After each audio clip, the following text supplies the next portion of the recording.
Everyone, welcome to some the physics classes. कैसे हो आप सभी?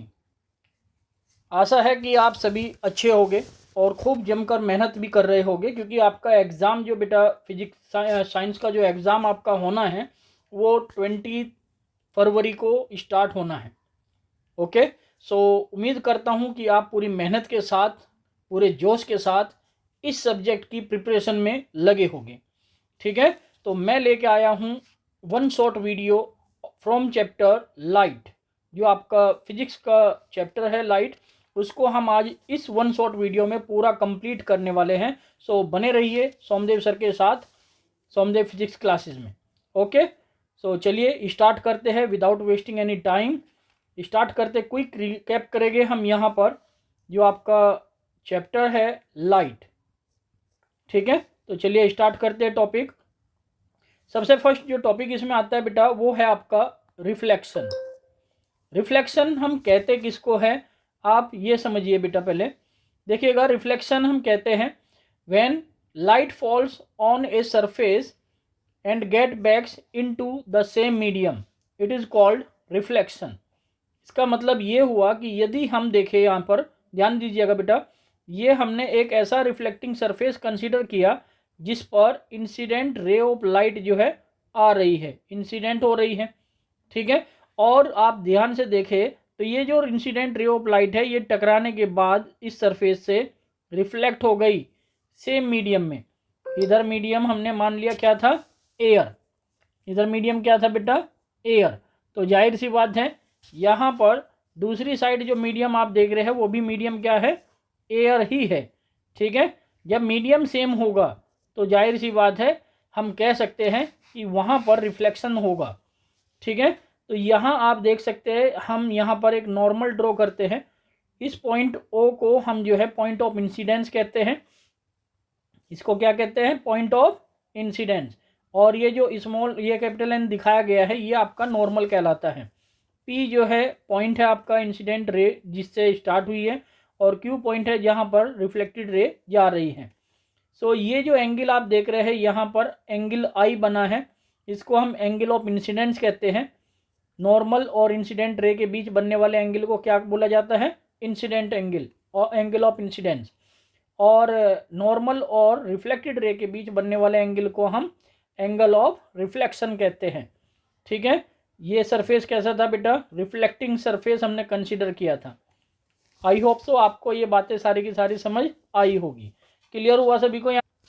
इसके बाद देखिएगा नेक्स्ट, इसमें जो पॉइंट है बेटा, इन reflection the frequency speed wavelength do not change but phase change may occur depending on the nature of the reflecting surface. ये आपको याद रखना है बेटा कि रिफ्लेक्शन के केस में फ्रीक्वेंसी, स्पीड और वेवलेंथ ये चेंज नहीं होती, बट जो है फेज जो है चेंज हो जाता है, मे अगर depending on the nature of reflecting surface. ठीक है, ओके।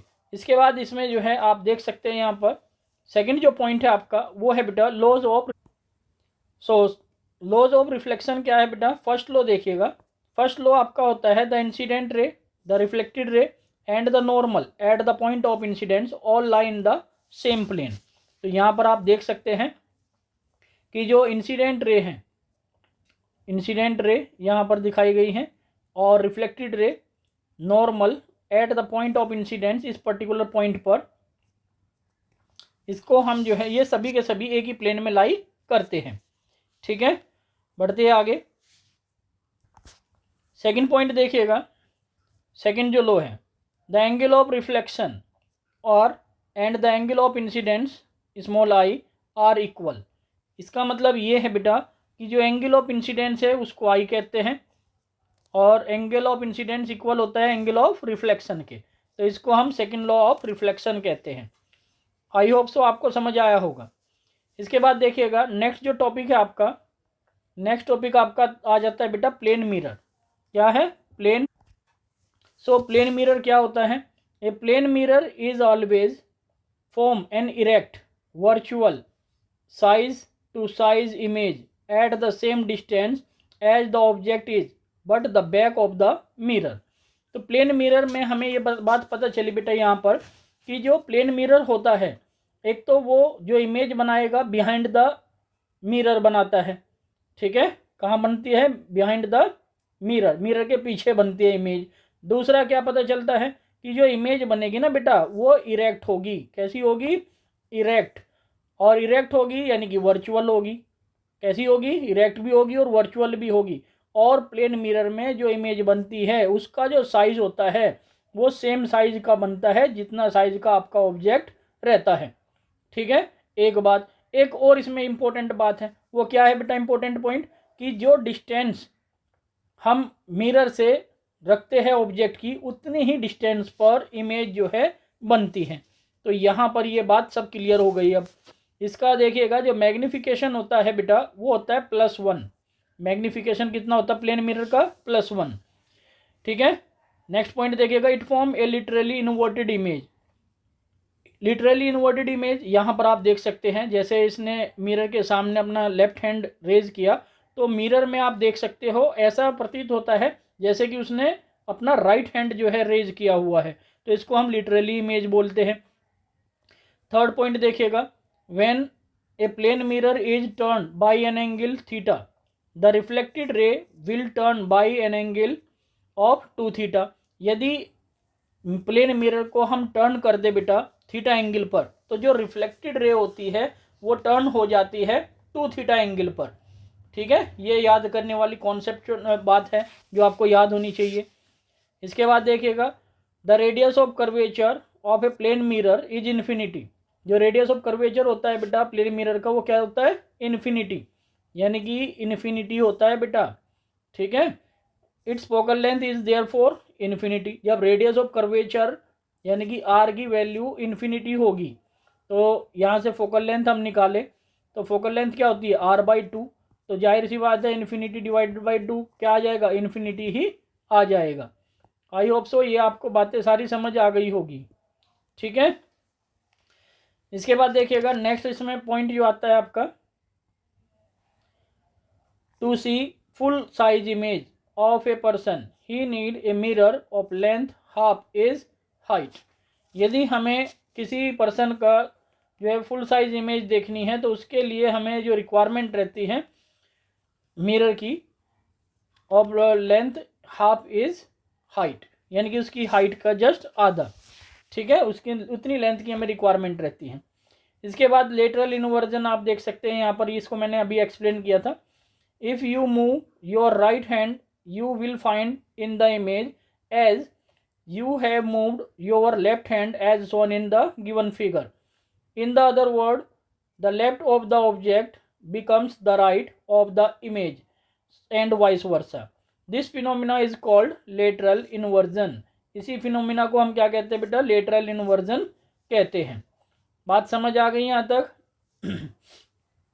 ओके, इसके बाद देखिएगा, it is due to lateral inversion of the image formed in a plane mirror that it becomes difficult to read text which is reflected by a plane mirror, and the word ambulance on the hospital vans is written in the form of its mirror image as this. आप अब समझ चुके होंगे कि जो ambulance hospital के बाहर जो एम्बुलेंस खड़ी रहती है तो उसकी जो मतलब वर्डिंग लिखे रहते हैं एम्बुलेंस के, तो उन वर्ड को प्लेन मिरर के द्वारा बिल्कुल सीधा पढ़ा जाता है, इस कारण उनको जो है हम इस तरह से लेटरल इन्वर्जन के रूप में लिखते हैं, ठीक है। चलिए उसके बाद नेक्स्ट टॉपिक की हम बात करेंगे। नेक्स्ट जो टॉपिक है आपका, नेक्स्ट टॉपिक आपका है बेटा spherical mirror. So spherical mirror हम किसको कहते हैं, इसमें हम कह सकते हैं a reflecting surface which is of the form of a sphere in which inner और आउटर सरफेस इज रिफ्लेक्टिंग, यानी कि एक ऐसा सरफेस जो कर्ड फॉर्म में होता है। कैसे फॉर्म में होता है, कर्ड फॉर्म में होता है, ठीक है। जब मिरर आपका कर्ड फॉर्म में होगा तो उसका जो इनर और आउटर सरफेस रिफ्लेक्टिंग शो करे तो उस मिरर को हम क्या कहते हैं, स्फेरिकल मिरर कहते हैं। समझ आ गई बात? इसके बाद बात कर लेते हैं, अब स्फेरिकल मिरर कितने टाइप के होते हैं, 2 टाइप के होते हैं बेटा। Spherical mirrors are of 2 types, first is concave mirror and another is convex mirror. So यहाँ पर हम बात करेंगे कॉनकेव मिरर की। सो कॉनकेव मिरर हम किसको कहते हैं, इफ़ द आउटर सरफेस यानी कि outer bulge surface is silver and the reflecting takes place from inner hollow surface the mirror is called concave mirror. कहने का मतलब ये है बेटा कि यदि मान लीजिए हम यहाँ पर एक सरफेस कंसीडर करें, ये जो इसका आउटर सरफेस है वो आप देख सकते हैं यहाँ पर कैसा है, ब्लर है या फिर सिल्वर कोटिंग हमने जो इसमें की हुई है, तब यहाँ पर जो सरफेस है वो रिफ्लेक्टिंग सरफेस है इसका इनर सरफेस, तो जिससे कि रे ऑफ लाइट आई और टकराने के बाद इधर रिफ्लेक्ट हो गई। ठीक है, तो इसलिए हम जो इस मिरर को कहते हैं उसको हम कहते हैं कॉनकेव मिरर, जिसका इनर सरफेस रिफ्लेक्टिंग होता है किसी कर्व्ड स्फेरिकल मिरर का, जिसका इनर सरफेस जो है रिफ्लेक्टिंग होता है उसको हम कॉनकेव मिरर कहते हैं। ठीक है, इसके बाद देखिएगा नेक्स्ट जो आपका टॉपिक आता है बेटा, यहाँ पर दिखाया गया है कॉनकेव मिरर को।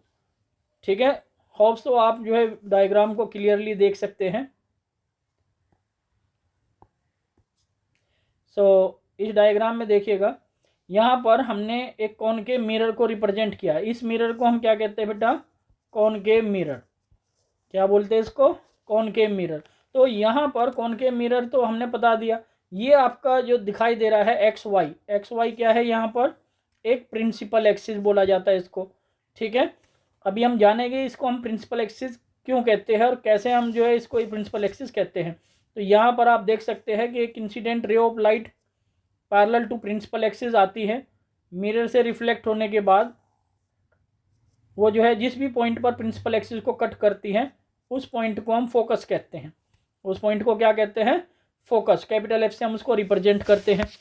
ठीक है, यहाँ पर आप ध्यान से देखें कि जो ये मिरर का पार्ट है, इस मिरर पर आपने एक नॉर्मल ड्रॉ करना है। तो ये जो नॉर्मल हम ड्रॉ करते हैं, तो नॉर्मल ये है आपकी इंसिडेंट रे और ये हुई आपकी रिफ्लेक्टेड रे। तो यहाँ पर ये जो नॉर्मल आपने बनाया है इसको हम क्या कहते हैं बेटा, नॉर्मल। तो नॉर्मल और इंसिडेंट रे के बीच जो एंगल बनता है उसको हम एंगल ऑफ इंसिडेंस कहते हैं, और नॉर्मल और रिफ्लेक्टेड रे के बीच बनने वाले एंगल को हम एंगल ऑफ रिफ्लेक्शन कहते हैं। ये जो पॉइंट आप देख रहे हैं मिरर का मिड पॉइंट, इसको हम पोल कहते हैं। ठीक है, क्लियर होगी सारी बात। और एक बात याद रखना बेटा कि जो कॉनकेव मिरर है, कॉनकेव मिरर से जब हम एक नॉर्मल ड्रॉ करेंगे तो वो प्रिंसिपल एक्सिस को जिस भी पॉइंट पर कट करेगा उस पॉइंट को हम सेंटर ऑफ कर्वेचर कहते हैं। उसको क्या कहते हैं, पॉइंट को सेंटर ऑफ कर्वेचर। ठीक है, अब यहाँ पर समझने वाली बात यह है कि यहाँ जो सेंटर ऑफ कर्वेचर से पोल के बीच डिस्टेंस है उसको हम कैपिटल आर से रिप्रेजेंट करते हैं, और बेसिकली ये जो कैपिटल आर आप देख रहे हैं इसको हम रेडियस ऑफ कर्वेचर कहते हैं। क्या कहते हैं इसको, रेडियस ऑफ कर्वेचर। क्या बोला जाता है इसको, रेडियस ऑफ कर्वेचर बोला जाता है। ठीक है, क्लियर हुआ यहाँ तक। और जो फोकस आप देख रहे हैं, फोकस से और पोल के बीच जो डिस्टेंस होती है उसको हम कहते हैं फोकल लेंथ। इसको क्या बोलते हैं बेटा, फोकल लेंथ। और फोकल लेंथ को हम जो है किससे डिनोट करते हैं, फोकल लेंथ को हम डिनोट करते हैं स्मॉल एफ से। ठीक है, तो यहाँ पर एम डैश जो है एक मिरर दिखाया गया है, और ये मिरर जो है वो कौन सा है बेटा, कॉनकेव मिरर है। तो आई होप सो आपको जो है ये पूरा का पूरा डायग्राम समझ आया होगा। तो यहाँ पर आप जो है इसको अच्छे से एक बार समझ सकते हैं और देख सकते हैं। ठीक है, क्लियर हुआ सभी को। ओके, बढ़ते आगे। नेक्स्ट आपका जो टॉपिक है बेटा वो है कॉन्वेक्स मिरर। अब कॉन्वेक्स मिरर हम किसको कहते हैं, जनरली आप जो है कॉन्वेक्स मिरर हम बोलते हैं if the inner hollow surface is silvered and reflection takes place from the outer bulge surface the mirror is called convex mirror. तो यहाँ पर आप जो है एम डैश देख सकते हैं, एम और एम डैश जो है एक रिफ्लेक्टिंग सरफेस यानी कि एक कॉन्वेक्स सरफेस मिरर को जो है रिप्रेजेंट करता है। ठीक है, तो इसके लिए भी हम क्या करेंगे बेटा, एक रे ऑफ लाइट जो है पैरेलल टू प्रिंसिपल एक्सिस इधर से हम जो लेकर आए तो वो रे ऑफ लाइट मिरर से टकराएगी, टकराने के बाद इधर जाएगी। ठीक है, जाने के बाद यहाँ आप देख सकते हैं हम एक नॉर्मल ड्रॉ करेंगे। नॉर्मल जो ड्रॉ करेंगे वो कहाँ कट करेगा प्रिंसिपल एक्सिस को सी पॉइंट पर। सी पॉइंट आपका क्या है, सेंटर ऑफ कर्वेचर। उसके बाद ये तो हुई बेटा इंसिडेंट रे, और ये होगी आपकी रिफ्लेक्टेड रे, और इसको हम कहते हैं नॉर्मल।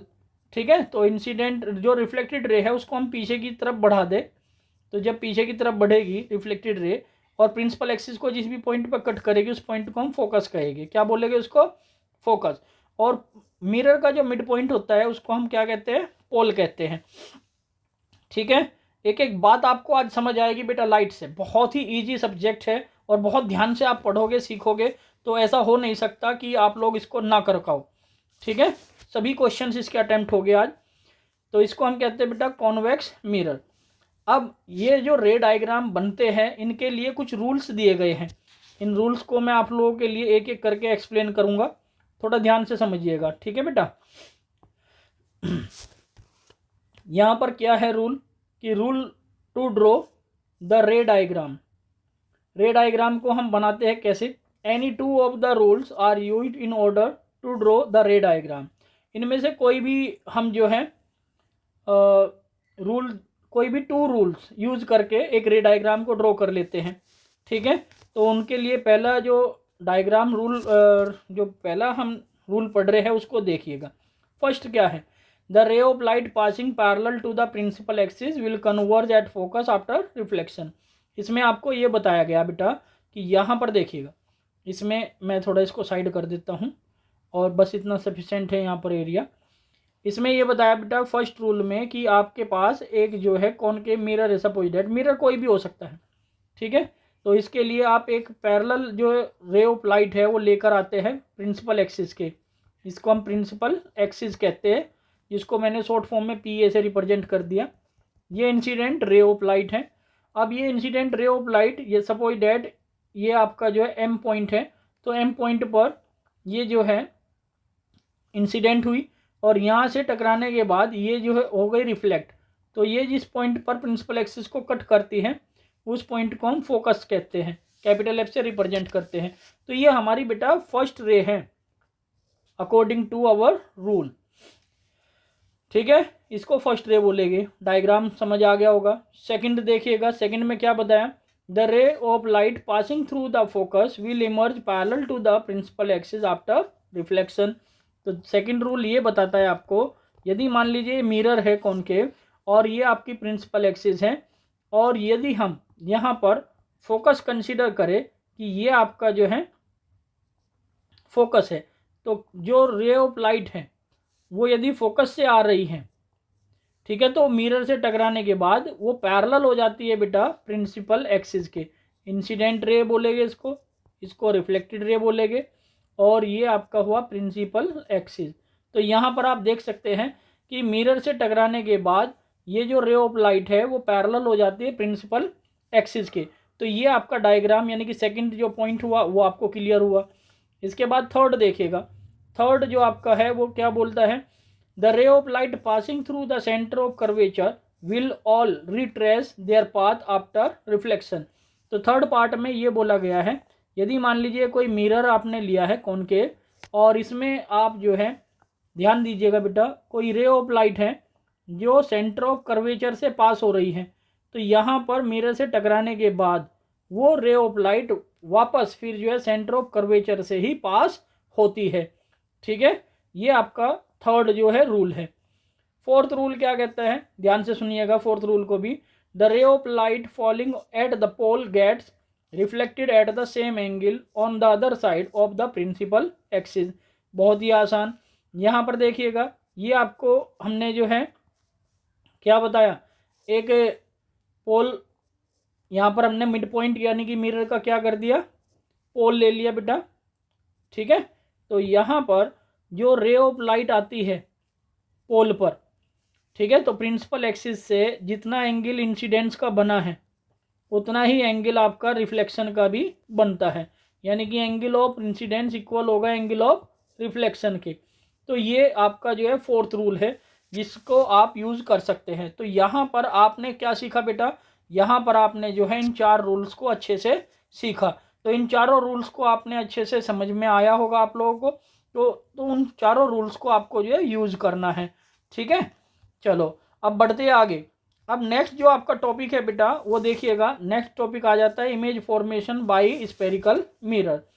स्फेरिकल मिरर से हम इमेज फॉर्मेशन कैसे जो है जनरेट करते हैं, ठीक है।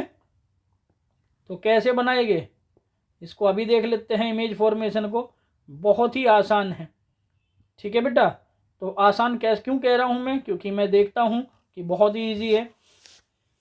इसमें देखिए फर्स्ट पॉइंट आपका ये बताता है कि जब आपका ऑब्जेक्ट इन्फिनिटी पर रखा होगा, ये यहाँ पर एक टेबल टाइप यदि आप याद करोगे ना बेटा बहुत इजी रहेगा, बहुत इजी, ठीक है।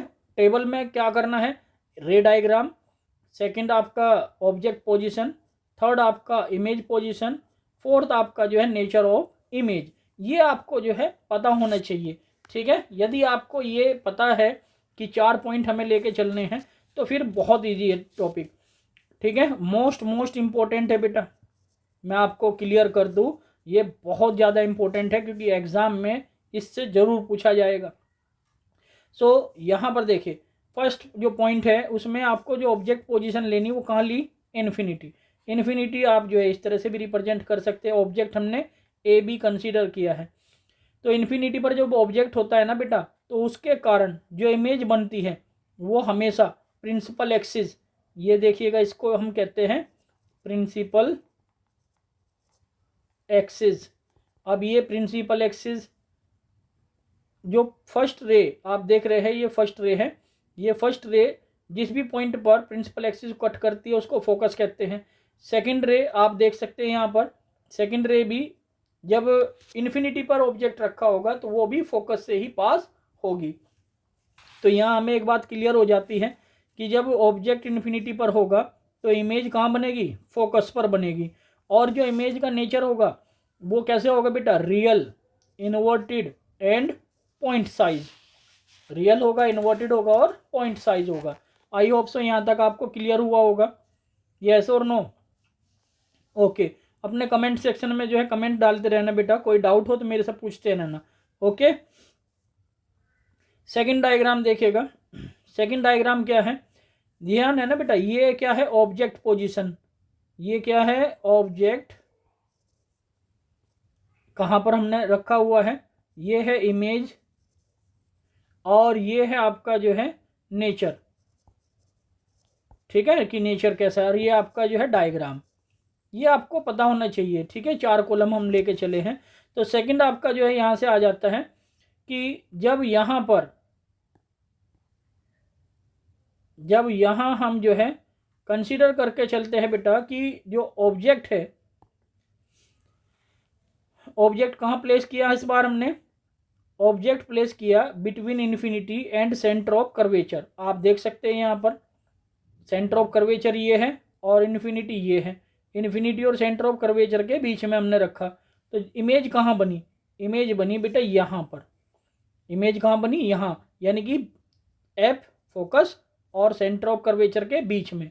अब इमेज का जो नेचर है वो कैसा है, क्योंकि इमेज जो है मिरर के सामने बनी है, मिरर के सामने बनी है, इसलिए वो रियल होगी, स्मॉलर होगी than the object and inverted होगी।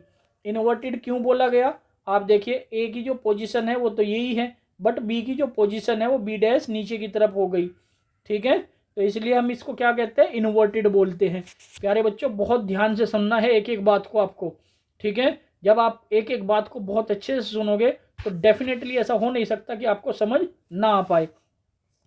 घबराना नहीं है, पेपर बहुत इजी आने वाला है, फिजिक्स का एक एक क्वेश्चन आप लोग करके आओगे आज, ठीक है, जब भी आपका एग्जाम होगा। तो इसलिए थोड़ा सा ध्यान बनाए रखें। तो आई होप सो ये आपको सेकंड डायग्राम क्लियर होगा। इसके बाद यहाँ पर मैं आपको बता दूं कि जो इमेज हमने बनाई वो कैसे बनाई। ऑब्जेक्ट हमने beyond the centre of curvature रखा और यहाँ से हम जो है एक रे ऑफ लाइट लेके चले गए parallel to the principal axis. ये है बेटा प्रिंसिपल एक्सिस, कुछ भी नहीं है, बस थोड़ा ध्यान दोगे तो हो जाएगी बात क्लियर, ठीक है। ये पोल है, ये क्या है पोल, और ये क्या है फोकस, इसको हम क्या कहते हैं फोकस, और इसको क्या कहते हैं सी को सेंटर ऑफ कर्वेचर, ठीक है। तो यहाँ पर आप देख सकते हैं कि जब रे ऑफ लाइट आएगी टकराएगी, टकराने के बाद वो जो है जिस भी पॉइंट से प्रिंसिपल एक्सिस को पास करती है उसको हम फोकस कहते हैं। अब सेकंड रे आपको लेके चलनी है, तो मैंने आपको 4 रे बताई थी अभी, 4 रूल बताए थे ना, उन 4 रूल में से 2 रे आपको लेनी है इमेज बनाने के लिए। तो सेकंड हमने ले ली बेटा जो सेंटर ऑफ कर्वेचर से पास हो रही है, तो वो वापस आएगी भी सेंटर ऑफ कर्वेचर से ही। तो जहाँ भी 2 रिफ्लेक्टेड रे आपस में एक दूसरे को इंटरसेक्ट करती है वहीं पर इमेज बनती है बेटा, वहीं पर क्या बनती है, इमेज बनती है। तो ये बन गई इमेज। बात समझ आ गई होगी अब आप लोगों को। इसे हटा देता हूँ मैं। चलो क्लियर हुआ इमेज, ताकि आप क्लियरली देख सके। ठीक है, यहाँ भी आप लोग क्लियरली देख पा रहे हैं। सो आई होप सो ये आपको जो है बातें क्लियर हुई होगी बेटा। ठीक है, अब बात कर लेते हैं थर्ड पॉइंट की। थर्ड पॉइंट क्या है यहाँ पर, जब हम ऑब्जेक्ट को सी पर रखते हैं, ये सी क्या है, सेंटर ऑफ कर्वेचर, तो इमेज जो बनती है वो भी सी पर ही बनती है। कहाँ बनेगी, सेंटर ऑफ कर्वेचर पर। लेकिन समझने वाली बात है, जो नेचर होगा ना उस वक्त का, उसका नेचर होगा real, same size and inverted. Nature कैसा होगा, रियल होगा, सेम साइज की बनेगी और इन्वर्टेड होगी। वो कैसे, वो ऐसे कि यहाँ पर ऑब्जेक्ट आपने ले लिया बेटा ए बी आपने ऑब्जेक्ट लिया, यहाँ से रे ऑफ लाइट आई, टकराई यहाँ से, इधर आप जाओगे, रिफ्लेक्ट होगी तो प्रिंसिपल एक्सिस को जहाँ कट करेगी फोकस होगा। सेकंड आप जो है रे ऑफ लाइट लेके चलते हैं, कहाँ से, फोकस से। तो फोकस से टकराने के बाद, वो मिरर से टकराने के बाद जो इमेज बनाती है वो कहाँ बनाएगी, जहाँ भी 2 रिफ्लेक्टेड रे, एक तो रेड कलर और एक ब्लू कलर, जहाँ भी दोनों आपस में इंटरसेक्ट करेगी, रिफ्लेक्टेड, ये होती है बेटा इंसिडेंट रे और ये होती है मेरे बेटा रिफ्लेक्टेड रे। तो ये हुई इसके लिए इंसिडेंट रे और ये हुई इसकी रिफ्लेक्टेड रे। तो आपको रिफ्लेक्टेड रे देखनी है, जहाँ 2 रिफ्लेक्टेड रे आपस में इंटरसेक्ट करती है वहाँ इमेज बनती है। तो प्यारे बच्चों ये बन जाएगी इमेज यहाँ पर। आई होप सो आप मेरी बात को अच्छे से समझ पा रहे होगे और याद भी कर पा रहे होगे। ठीक है, इसके बाद हम बात करेंगे नेक्स्ट डायग्राम की। जब ऑब्जेक्ट को सी और एफ के बीच में रखा जाता है, ऑब्जेक्ट हमने इस बार C centre of curvature, F जो है फोकस के बीच में रखा, तो यहाँ आप जो है ए बी ऑब्जेक्ट कंसीडर कर रहे हैं। तो यहाँ से रे ऑफ लाइट हम पैरेलल लेके चले गए प्रिंसिपल एक्सिस के, और ये रे ऑफ लाइट बेटा फोकस से होती हुई आगे की तरफ बढ़ जाएगी। ठीक, दूसरी जो रे ऑफ लाइट है वो चले गए हम सेंटर ऑफ कर्वेचर से लेकर के।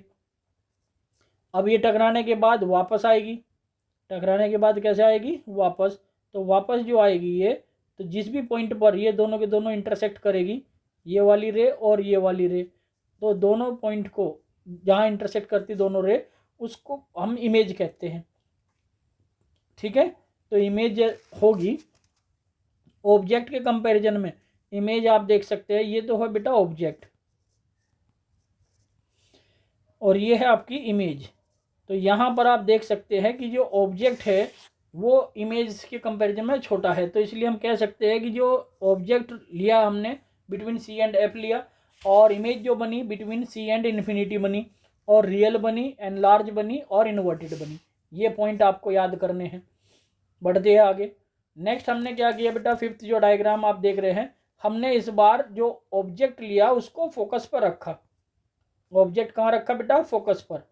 तो फोकस पर ऑब्जेक्ट रखोगे तो रे ऑफ लाइट आएगी, टकराएगी और फोकस से ही पास होगी। ठीक है, सेकंड जो रे ऑफ लाइट आप देख रहे हैं, ये आपकी जो है सेंटर ऑफ कर्वेचर से पास होती हुई सीधी निकल जाएगी। तो ये दोनों रे जो है वो कहाँ पर इमेज बना रही है, इन्फिनिटी पर। ठीक है, तो यहाँ पर हमने ऑब्जेक्ट की पोजीशन क्या ली, फोकस। इमेज कहाँ बनी, इन्फिनिटी। और जो इमेज बनेगी वो रियल होगी, इन्वर्टेड और लार्ज, यानी कि infinitely large and inverted image जो है बनेगी। ठीक है, समझ आ रही होगी बात आप लोगों को। इसके बाद लास्ट जो केस आता है ये बहुत इंपॉर्टेंट है, क्योंकि इस केस में बच्चे कंफ्यूज हो जाते हैं। ठीक है, कॉनकेव मिरर एक ऐसा मिरर होता है जो रियल और वर्चुअल दोनों तरीके की इमेज बनाता है। ठीक है, तो वो कैसे बनती है वो आप देख सकते हैं यहाँ पर, कि इसको बनाने के लिए इसने क्या करना है, ऑब्जेक्ट को कहाँ रखना है, ऑब्जेक्ट को रखना है बेटा पोल और फोकस के बीच। जब पोल और फोकस के बीच रखेंगे तो जाहिर सी बात है एक रे ऑफ लाइट आएगी, टकराएगी, टकराने के बाद मिरर से फोकस से पास हो जाएगी। सेकंड जो रे ऑफ लाइट लोगे आप, वो कैसे लोगे, वो आप सेंटर ऑफ कर्वेचर से यहाँ पर दिखाओगे तो सेंटर ऑफ कर्वेचर से तो जो रे ऑफ लाइट आती है वो वापस सेंटर ऑफ कर्वेचर से जाती है। अब यहाँ पर बात आती है बिहाइंड द मिरर। तो बिहाइंड द मिरर आप इसको आगे बढ़ाओ सेंटर ऑफ कर्वेचर वाली रे को, और दूसरी जो आप फोकस लेके गए थे उसको पीछे बढ़ाओ। तो यहाँ आप देख सकते हैं कि जो इमेज है वो कहाँ बनेगी, इमेज बन जाएगी बेटा बी डैश पॉइंट पर। तो यहाँ पर जहाँ भी एक दूसरे को इंटरसेक्ट कर रहे हैं वहाँ इमेज बनेगी। इमेज का जो साइज होगा वो आप देख सकते हैं यहाँ पर ऑब्जेक्ट के साइज से बड़ा है। तो between the pole and the focus ये ऑब्जेक्ट रखा, और इमेज कहाँ बनी, बिहाइंड द मिरर बनी, वर्चुअल हुई, इरेक्ट हुई, एनलार्ज हुई। ये पॉइंट आपका लर्न होगा। ठीक है, अब हम सीखेंगे कॉन्वेक्स मिरर के बारे में। तो कॉन्वेक्स मिरर के बारे में रे diagram, object position, image position और नेचर ऑफ इमेज। बहुत सिंपल है बेटा, जैसे मैंने अभी आपको जो है कॉनकेव मिरर के बारे में समझाया, ऐसे ही बातों में आप लोगों को मैं जो है यहाँ पर कॉन्वेक्स मिरर को भी आसान कर दूंगा, समझाऊंगा एकदम। ठीक है, बिल्कुल आसान में। तो यहाँ देखिएगा रे डायग्राम। सबसे पहले तो आपको क्या करना है, कॉन्वेक्स मिरर लेना है। तो कॉन्वेक्स मिरर क्योंकि रिफ्लेक्टिंग सरफेस जो है आउटर सरफेस होता है, तो रे ऑफ लाइट हमने ऑब्जेक्ट को कहीं भी रखोगे ना तो इमेज हमेशा वर्चुअली बनेगी। इसमें एक बड़ी इंपॉर्टेंट और आसान भाषा में हम कहें कि कॉन्वेक्स मिरर में हमें ज़्यादा सोचने की ज़रूरत नहीं है। उसका जो नेचर रहता है इमेज का वो हमेशा वर्चुअल रहेगा और इरेक्ट रहेगा। 2 पॉइंट तो क्लियर है। ठीक है, बस पॉइंट साइज इमेज कब बनता है, जब ऑब्जेक्ट फोकस की जगह कहाँ रखा हो, इन्फिनिटी पर रखा हो। जब भी इमेज ऑब्जेक्ट इन्फिनिटी पर रखा होगा तो इमेज बनेगी फोकस पर, पॉइंट साइज इमेज बनती है बेटा। अब ये तो पता लग गया वर्चुअल इरेक्ट होगी। चलिए बात कर लेते हैं बिटवीन इन्फिनिटी एंड द पोल।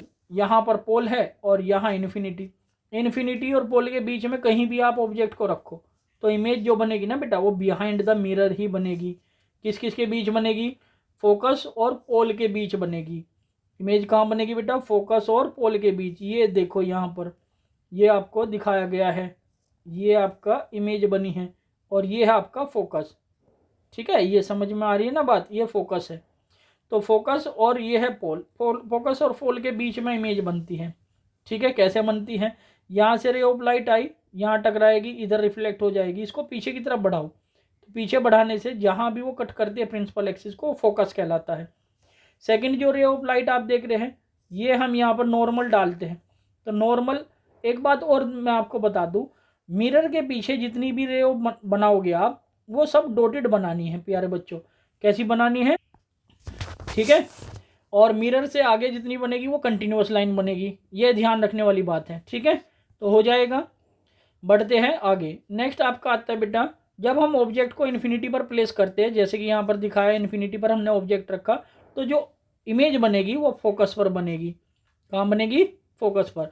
और कैसी बनेगी, वर्चुअल, इरेक्ट और पॉइंट साइज। क्लियर हुआ बेटा टॉपिक, जल्दी से कमेंट सेक्शन में लिखो यस और नो। ओके, अब बात कर लेंगे हम साइन कन्वेंशन की। तो साइन कन्वेंशन क्या होते हैं इनको हम समझते हैं। ठीक है, चलिए देखिएगा साइन कन्वेंशन होता क्या है, किसको हम साइन कन्वेंशन हम क्यों इंपॉर्टेंट बोलते हैं। क्योंकि बेटा जितने भी आप लोग न्यूमेरिकल करोगे वो सब के सब न्यूमेरिकल साइन कन्वेंशन की हेल्प से ही होगे।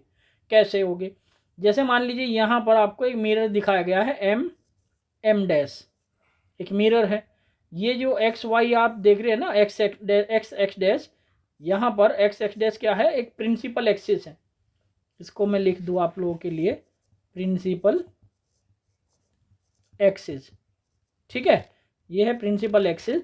तो प्रिंसिपल एक्सिस हम ये मानकर चलते हैं कि जो रे ऑफ लाइट है ना बेटा उसकी जो डायरेक्शन है वो ये दिखाई गई है। ठीक है, अब यदि हम direction along the incident ray of light चलते हैं तो जितनी भी डिस्टेंस आप लोगे वो सारी की सारी पॉजिटिव आप कंसीडर करोगे। यदि इधर जा रहे हैं, डिस्टेंस मेजर जो की जाती है पोल से मेजर की जाती है। कहाँ से मेजर की जाती है, पोल से। ठीक है, पोल कहाँ क्या होता है, mid point of the mirror. ठीक है, अब यहाँ पर यदि हम पोल्स मिरर के यानी कि लेफ्ट साइड में बात करें, यानी कि direction against the incident ray of light, वो डिस्टेंस आप नेगेटिव कंसीडर करते हैं। कैसी डिस्टेंस कंसीडर करते हैं, नेगेटिव। यानी कि इस डायरेक्शन में जो डिस्टेंस आप लोगे वो कैसी लोगे, नेगेटिव। अब एक बात तो क्लियर हो गई यहाँ पर, ये डिस्टेंस पोल से मेजर होगी। दूसरी बात क्लियर हो गई, पोल के राइट साइड में डिस्टेंस पॉजिटिव, लेफ्ट साइड में डिस्टेंस नेगेटिव होगी। तीसरी बात हाइट की, हाइट यदि आप प्रिंसिपल एक्सिस के ऊपर लेकर चलते हैं, चाहे आप लेफ्ट साइड देखें चाहे आप राइट साइड देखें, यदि हाइट प्रिंसिपल एक्सिस के ऊपर है तो पॉजिटिव ही ली जाएगी। कैसी ली जाएगी, पॉजिटिव। और यदि हाइट प्रिंसिपल एक्सिस के नीचे है ये, तो वो आप नेगेटिव कंसीडर करोगे। वो क्या कंसीडर करोगे, नेगेटिव। इसी को हम साइन कन्वेंशन कहते हैं बेटा, बहुत यूज होने वाला है इसका क्वेश्चंस में। ठीक है, चलो बढ़ते आगे। नेक्स्ट इसमें आता है बेटा मिरर फॉर्मूला। मिरर फॉर्मूला ध्यान से देख लीजिएगा, 1/f = 1/u + 1/v। इसको हम मिरर फॉर्मूला कहते हैं। ठीक है, where f, u and v are the, f क्या है फोकल लेंथ, u क्या है ऑब्जेक्ट डिस्टेंस, v क्या है इमेज डिस्टेंस रेस्पेक्टिवली। ठीक है, इसके बाद आपका आता है मैग्निफिकेशन। बहुत इंपॉर्टेंट रोल प्ले करता है बेटा मैग्निफिकेशन, एग्जाम में न्यूमेरिकल आता है इसके ऊपर, मिरर फॉर्मूले के ऊपर न्यूमेरिकल आएगा, थोड़ा ध्यान से तैयारी कीजिएगा। ठीक है, अब देखिएगा यहाँ पर मैग्निफिकेशन। मैग्निफिकेशन होता है बेटा ratio of size of image to the size of object, और इक्वल होता है माइनस का v/u मिरर फॉर्मूले के केस में, ध्यान रखना। ठीक है, अब यहाँ पर स्मॉल m से हम इसको रिप्रेजेंट करते हैं, साइज ऑफ इमेज यानी कि hi और साइज ऑफ ऑब्जेक्ट यानी कि ho से हम रिप्रेजेंट करते हैं, इक्वल होता है माइनस का v/u। अब magnification is always positive for convex mirror. ध्यान देना बेटा इस बात पर ध्यान देना बेटा, कॉन्वेक्स मिरर का जो मैग्निफिकेशन होता है पॉजिटिव होता है, while it depends on the position of object for concave mirror. Concave mirror के केस में वो डिपेंड करता है कि ऑब्जेक्ट की पोजीशन क्या है। अब यदि ऑब्जेक्ट की पोजीशन पोल और फोकस के बीच में है तो कॉनकेव मिरर के केस में भी जो मैग्निफिकेशन होगा वो कैसा हो सकता है, पॉजिटिव। ठीक है, बात समझ आ गई, वरना नेगेटिव। अब उस केस में यहाँ पर हम जो है कैसे कह सकते हैं ऐसा। ठीक है, ये आप मैं बता दूं।